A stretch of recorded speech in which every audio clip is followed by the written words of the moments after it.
We didn't wait for the European Union when we banned fur farming. We didn't wait when we banned wild animals in circuses. We don't have to wait for the rest of the European Union when it comes to banning pig mutilation, sow stalls and farrowing crates. I want to start by thanking NARA, the National Animal Rights Association, especially Laura Broxson and Dr. Alice Brough. This important legislation could not have been drafted without their help. I also want to thank the many other campaigners and supporters who are here in the gallery today, from NARA, from Animal Rebellion and from My Lovely Horse Animal Rescue. We had a lively protest in front of the Dáil earlier, showing the strength of public opinion on this. We've banned fur farming.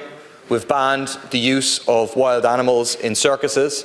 This bill can be the next step for animal rights and animal welfare in this country. NARA and Animal Rebellion carried out two very important investigations last year into the kind of abhorrent practices that are going on in Irish pig farms every single day. All of the pig farms were selected at random, and activists recorded extensive videos of the abuses. All of them. Not one or two, but all of them showed pigs and piglets living in appalling conditions that are very hard for anyone to watch. The Department of Agriculture has seen the footage because it has been sent to them, but there's no sign of them doing anything about it.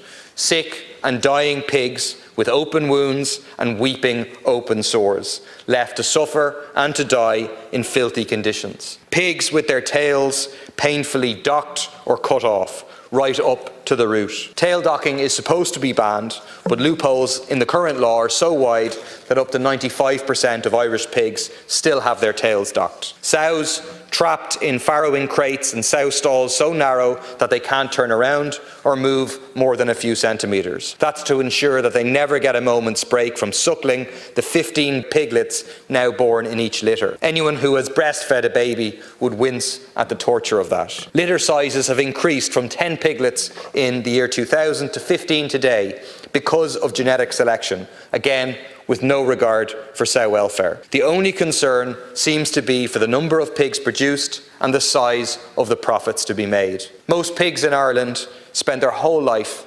indoors from the moment they are born. It's not a sight people aren't used to seeing, pigs being farmed running around in grass, because they're inside for their entire lives.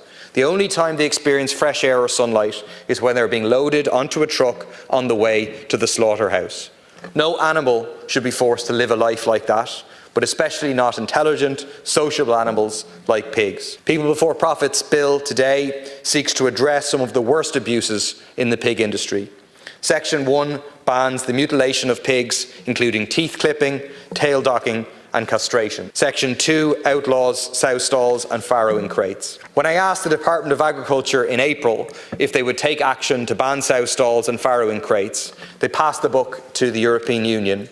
They cited an EU Commission review of EU animal welfare legislation. As part of that, they say, quote, "There is a commitment to phase out the use of individual animal confinement, including sow crates and stalls, in line with scientific evidence and pending the outcome of an impact assessment," end quote. They also say they are taking, quote, "measures to promote a move away from the use of sow farrowing crates and stalls," end quote, including through grant aid to pig farmers. So they acknowledge that these practices are bad. They acknowledge that these practices should be phased out, but still they are dragging their feet. We need to, campaigners need to, ordinary people need to hold their feet to the fire and force them to act. We didn't wait for the European Union when we banned fur farming.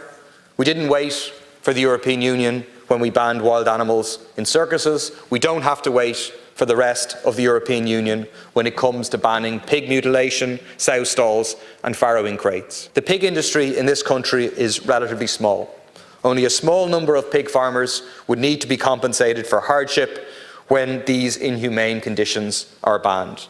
They can and should be supported financially to transition to other, less damaging forms of agriculture. It's simply unacceptable for the profits of a few to be put over the welfare of so many.